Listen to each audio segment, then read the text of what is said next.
The crime story. It's a stunning update to a campus rampage earlier this year. The suspect in that shooting is a professor and a mother of four who police say opened fire on her colleagues at an Alabama university after being denied tenure. You might remember that. Well, today, the same woman, Amy Bishop is her name, faces a new charge in a case nearly a quarter century old. What was then ruled an accident, authorities are now calling murder. Stephanie Sy has the report. The February 12th shooting rampage that left 3 professors dead sent shock through the University of Alabama campus. We just started seeing a lot of the SWAT and police just racing down the street. There, the accused killer, Amy Bishop, was known as a brilliant, albeit acerbic, professor. But the 45-year-old Harvard-educated mother of 4 had secrets, dark secrets that are now catching up with her. 24 years ago, when Bishop was just 21, she shot her brother in the chest with her dad's shotgun. Seth Bishop, a college freshman, died. His sister Amy had killed him. When the shooting happened in 1986, Amy Bishop was cleared, her mother the only witness to the incident, claiming it was all a horrible accident. She and Amy said Amy was trying to unload the shotgun when it fired. The authorities, without much further investigation, believed them. Now the case has reemerged. Missing documents that quote witnesses saying a frantic and armed Bishop threatened them after she shot Seth have been located. Enough for a Massachusetts district attorney to indict Bishop for the murder of her little brother more than 2 decades ago. There is no statute of limitation on murder. The grand jury has indicted Amy Bishop for the murder in the first degree of her brother, Seth Bishop.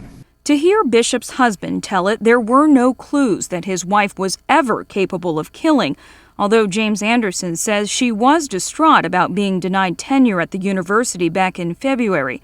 He spoke with Nightline's Ashley Banfield after the shooting. Is there anything you can look back on in your lives and think maybe that was something that I should have looked into, or that might have been a key or a clue? Not really.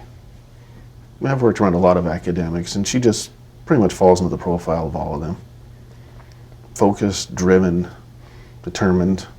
One of the professors in the meeting room that February day describes Bishop methodically gunning down her colleagues, stopping only when she was out of bullets. Then, in a bizarre and some might say sociopathic response, Bishop calmly called her husband, confirming they were still on for date night. Any tone to her voice? No, nothing unusual. Nothing seemed out of the ordinary? She's on ordinary? a cell phone, so it's hard to get, but usually the message is quick and fast. Even led away in handcuffs, Bishop seems in denial. It didn't happen. There's no way. What about the people who died? There's no way they're still alive. The evidence against her, while not yet presented in court, appears to be overwhelming. Early indications are that Bishop's attorney will try to prove his client was insane at the time of the shooting spree. Her husband has a different take on her mental well-being. Leading up to any of this, has Amy ever had any kind of mental illness? Never. Has she ever seen a psychological counselor or a psychiatrist? None. Did she ever take any kind of medications for a mental illness? No. If her frustration at being denied tenure, the lifeblood for any career professor, caused her to snap, it may not have been the first time. Now, troubling questions about whether Amy Bishop should have been so easily let off the hook nearly a quarter century ago for her brother's death. The final report in '86 never mentioned that after Bishop shot Seth, she tried to hijack a car at gunpoint and refused to drop the gun until repeated orders from officers, according to witnesses at the scene. I got the shotgun stuck in my chest. She told me to put my hands up. She told me that her husband was after her. She got into a fight. He's looking for her. He's going to kill her. She's looking for a car. She needs to get away. None of what she told him was true. The DA also examined photos of the crime scene.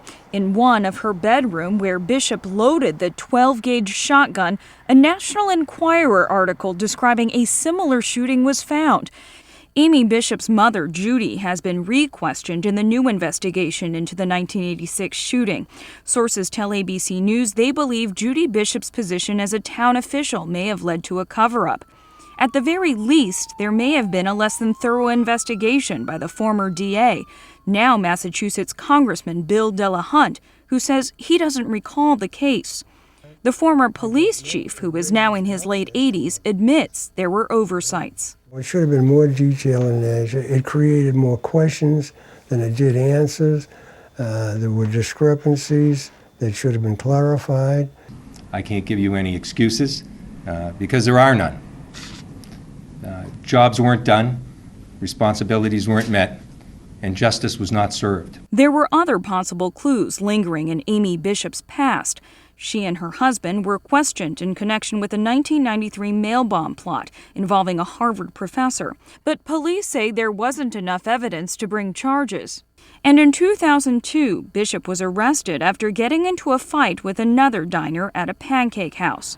All these revelations are cold comfort to the families of the Alabama shooting victims. You're never satisfied when justice isn't served. You're never satisfied when, using your common sense, in all likelihood, 3 individuals in Alabama that were killed may not have been killed because the defendant wouldn't have been in that room. It didn't happen. I'm Stephanie Sy for Nightline in New York.